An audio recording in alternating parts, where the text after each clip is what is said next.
Okay, so I have heard from some different articles and videos that I've watched that if you eat a lot of cheese or chocolate, it can make your dreams like you'll either have nightmares or really vivid dreams. So I'm going to put that to the test. I normally have really vivid dreams, and sometimes I even have lucid dreams where I know that I'm dreaming and I can't ever have any control. I can't do anything like make myself fly, but I can realize that I'm dreaming when it's scary and I can make it start over. And it's so frustrating because then I'm like, I'm back at the beginning and I always make the same choices and end up at the same spot again. But I'll go and I'll freak myself out and go, no, no, no, no, no. And we go back to the beginning. But anyway, I just ate so much cheese. I want to barf. And I want to have an orca dream.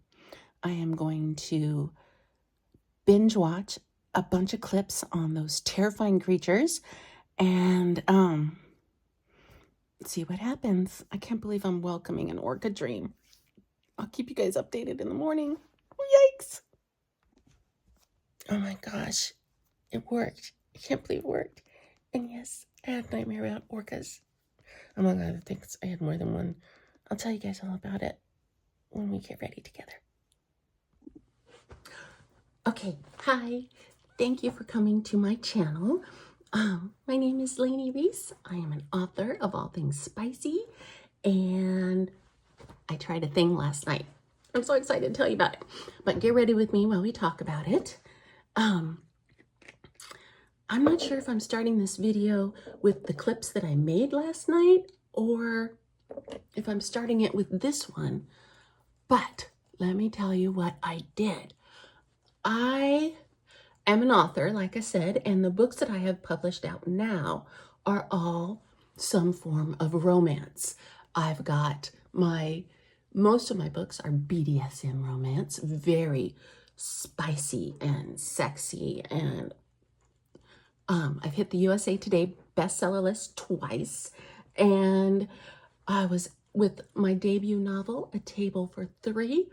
It was before Amazon split who paid for books and who had free books. They were all in the same list, the same category.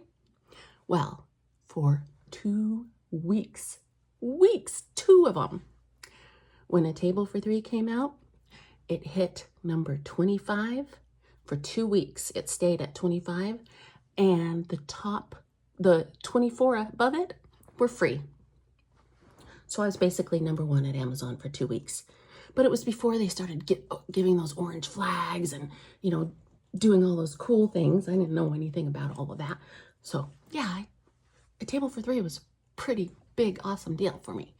But anyways, I have wanted to branch out and write other stories as well. Never going to turn away from romance, but because everything's a romance. Die Hard is a romance. He's got to save his wife. Everything has a love story in it.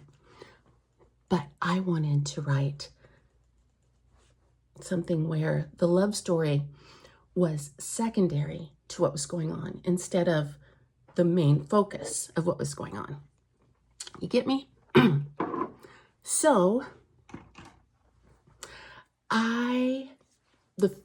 the first book that I tried that with is called The Pod, and I started this book 5 freaking years ago. Now, this was started because I had a nightmare. I am phobic about orca whales. My parents let me watch the movie Orca when I was like 6 or 7 years old. I can't remember when it came out. Maybe I will look that up and put it up here. Let's try that trick. See if I can put it up the year that it came out, maybe the poster here. That movie traumatized me. It traumatized me so bad. There is a scene where the whale, orca, actually busts through someone's house. Well, not someone. It busts through the house to eat Bo Derek. It came through her house and ate her. Okay?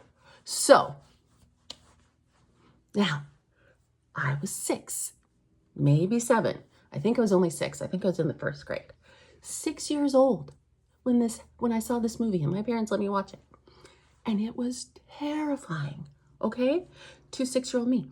Now, I had always believed that when you flush the toilet, the sound, well, not always, I'm 6, when the sound of the toilet flushing was the ocean.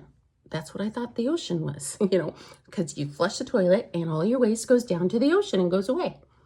That's how I thought plumbing worked. Now, forget the fact that we lived in Nevada, in the middle of a desert, in a 2nd-story apartment building in the middle of a desert. I still thought that was the ocean. And for a solid year, I refused to flush the toilet because I thought an orca, when you open it up, was going to come rushing through the pipes and eat me if I let him in. That's how terrified I was from this movie, how much it traumatized me. And I have had nightmares about orcas ever since. True and honest to goodness nightmares. I'm very phobic of them. When I see them, I break out in sweat. My hands get sweaty. I get like this horrible, when I think about, like even now, talking about them, I'm starting to get sweaty. They scare the shit out of me. So, fast forward to 5 years ago, and I have the most vivid, awesome, cool movie-like dream about a pod of orcas that go on the rampage and start terrorizing the Pacific Northwest. And it's so gripping and so exciting and so like awesome. When I woke up, even though I was terrified and covered in sweat, I thought that was a movie. That needs to be a movie. I have to write this. I have got to write this because it was so exciting and so good. And so I sat down and started writing. And believe it or not, I finished it. I finished the book as much as it scared me. And it's so good, guys. It's so good. But then I stalled out and I hit my writing block that I've been suffering with for years now. The book is finished. I just need to do my edits. It's already been through 1 round of edits from my editor, and I have to go in and make those adjustments, and then get a proofreader to check for, typos and things, anything that me and the editor miss, or the editor and I miss. I don't know grammar. I'm a writer. I don't know grammar. And boom, there we go. It's ready to go. But I can't do it. I know that it's good. But anybody that's a writer will know that feeling when you open it up to work on it and you're like, this is all shit. This is crap. I'm a terrible writer. What am I doing? I can't do this. And I feel the need to just start deleting everything. And I can't do that because I know that it's good. It's my mindset right now. So I haven't touched it for years and I need to get back into it. And it's not the only book that I'm stuck on, but it's the one closest to being finished. So I want to finish it because it's awesome, especially now with what the orcas are doing now. Like I predicted this in my book with orcas attacking ships and stuff. I wrote this shit 5 years ago. They're rushing me. They're trying to push me into finishing. So last night, a couple of days ago, I started, thinking things like, I wish I had like another nightmare. Maybe that's what I need is another orca nightmare to goose it and get me back into the mood. So I had seen on different videos and read an article or two that cheese and chocolate What am I doing here? How do I do this? Why can't I? Oh, on the back of my hand. I just had a total brain fart and I couldn't remember where I put my foundation. Okay. I had saw that cheese and chocolate will induce nightmares. And I watched a YouTube video of a guy that tried it and it worked for him. So I was like, okay, I'll give it a shot. And of course, Selena Spooky Boo, she talks about it all the time, that with her sleepwalking, cheese and chocolate are the two things that set her off on her sleepwalking too. And that's how she makes her videos, is she'll just pound a bunch of cheese before she goes to bed. And boom, she's sleepwalking all night for our entertainment. Honey, Selena, listen to me. I love you and I love those videos. As a person that tried your trick and doesn't get up and run around all night, please do so sparingly. I'm exhausted. I don't know how she can deal with that and do that so much for us, because I had the nightmare. It worked. I ate that big old hunk of cheese and I laid in bed until I got sleepy watching orca videos. They scare me so bad. It's like watching a horror movie for me. It really is. And it's hard to hold the phone because I'm like, oh, and oh, the close encounters with orcas just freak me the fuck out. People on kayaks with orcas right up next to them. I'm like, it's gonna eat you. It's gonna eat you. Anyway, that's my own thought, my own phobia. Can't do nothing about it. But like I said, we get back to the thing. It worked. I went to bed and oh my goodness, people, I had an orca nightmare. It was crazy, it was creepy, and I woke up in the middle of the night and I was like, oh my God, it worked. It worked. Can I tell you what the nightmare was though? Nope. I just remember, the only thing I remember is waking up going, oh my God, that was terrifying. It worked. It was orcas. And then I fell back asleep. And then the nightmares that I had after were more like stress dreams, and I was tossing and turning and I still was, everything was like unsettling. Cheese works. And I'm curious to know if I was talking in my sleep. I know I wasn't walking, but I sure was tossing and turning a lot. Cheese works. If you're curious and you don't have to be anywhere the next morning, give it a try, because wow, I'm exhausted after that non-restful night of sleep.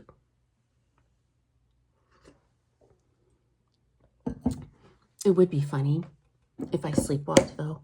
I think it would be hilarious to see what I would do. Have you guys always kind of secretly wanted to sleepwalk or talk in your sleep? I always thought people that could do that, I mean, I think they're so funny. I don't know why I've always wanted to walk in my sleep and talk in my sleep. But I don't, as far as I know, I don't think I ever have talked in my sleep. I know I haven't walked in my sleep. Not lucky, I guess. Why do I want to though? How weird is that I want to? Do you want to? Have you wanted anything weird like that? Why am I confessing that online? Well, it's not like I'm confessing to something strange or weird, like I've always wanted to wear the skin of a dead child on my head. No, nothing weird. Just I wish that I had sleepwalking as an issue, because I think it's funny. And I love Selena's videos. They crack me up.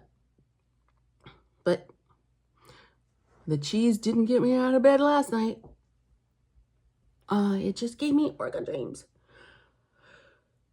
Now ask me if I feel inspired to run to my computer as soon as I get my makeup on and finish the book. Nope. I'm going to give it a try.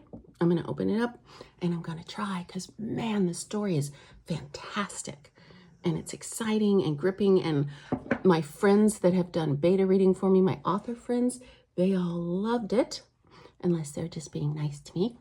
And every time I talk about it, they're like, when's the pod coming out? Or talk to them about writing. They're like, where's the pod? When's the pod? With the exception of Cassie Colton. She wants to know when the third book of my Kimberly Chronicles is coming out, because Michiko is still in the trunk. Every time we talk, she's like, when are you going to get Michiko out of the trunk? Michiko can't breathe in there. Michiko's hungry. So I got to get Michiko out of the trunk. So, and yeah, the Kimberly Chronicles is a story that I wrote, in case you're wondering. When I met the wonderful Kimberly, she just impressed me so much with her poise and her self-control and her confidence. And I remember one time when I commented on it, like, I can't believe how confident you are and how sure of yourself you are, because I don't have that in me. And she looks at me and she goes, I know what I bring to the table. That blew me away. That blew me away. And that was only one of the reasons why I had to write a whole entire series about her. And if you're a fan of Supernatural, you're probably going to love my Kimberly Chronicles, because when I told Kimberly I was going to write this series about her, that I had to write about her, that she just inspired this whole story about her, she goes, can you make, what's his name? I've forgotten his name. She's going to kill me for forgetting his name. But Sam and Dean, it was Dean, his real name. I can't remember right now because I'm having a brain fart. But she says, can you make Dean fall in love with me? And I said, done. And so the main love interest in her story are named Sam and Dean, and their boss is Cass. And they work for the FBI, and they are trying to stop a human trafficking ring, and they're infiltrating a sex club to do it. And Kimberly is trying to find out what happened to her best friend who's been missing. And so she goes to the sex club to try to find out, because that's the last place she knew where her friend was going. And so she goes to the sex club to try to discover what happened to her, because she doesn't believe that the search is going in the right place. She doesn't think that they're doing enough to find her friend. So she takes it upon herself to go and look for her and try to find clues herself. And she bumps into Sam and Dean, and everything gets tangled in wonderful ways, and super, super sexy. But yeah, I loved it. I loved writing it. I had so much fun. But when I hit my block was right in the middle of writing book 3. So at the end of book 2, there's cliffhangers in that series. It's the only book that I've ever written with cliffhangers. And oh my goodness, are they... Yeah. I have been hearing, not just from Cassie Colton, that I needed to get Michiko out of the trunk. And they keep asking me, when's the third book of Kimberly Chronicles coming out? I'm working on it, or I'm trying to work on it. Trying to get myself going. So that's where I am. My makeup is just not doing it for me today. I don't know what I'm doing wrong. I think I'm too distracted from my nightmares. But anyways, cheese works. That's so funny. I don't think I'll try it again though, because that was one of the worst nights of sleep I think I've ever had. Between the weird and funky dreams and the tossing and turning and waking up and then falling back asleep and waking up and falling back asleep, I did not enjoy that. So won't be trying that again. Or maybe I'll try chocolate. Maybe it'll be different. Gotta love an excuse to eat chocolate. The only issue though is I wonder if I ate enough. Like if I ate more, would I be able, would I then start sleepwalking? Because I had weight loss surgery. That's how I lost over 100 pounds. And so my tummy is really small and I can't eat large portions of anything. It takes me a long time to eat anything. So I wonder if I would be able to eat more. But I don't know. I don't know if I'll try it again. And I thought about trying to record it for you guys, but I don't have the cool night vision stuff that other YouTubers do. I do that when I don't have my tissue here. And there I am, ready for the day. My makeup looks funky, but that's okay. Thanks for hanging out with me. And hopefully I will have the pod in your wonderful hands soon. But in the meantime, check out my spicy books.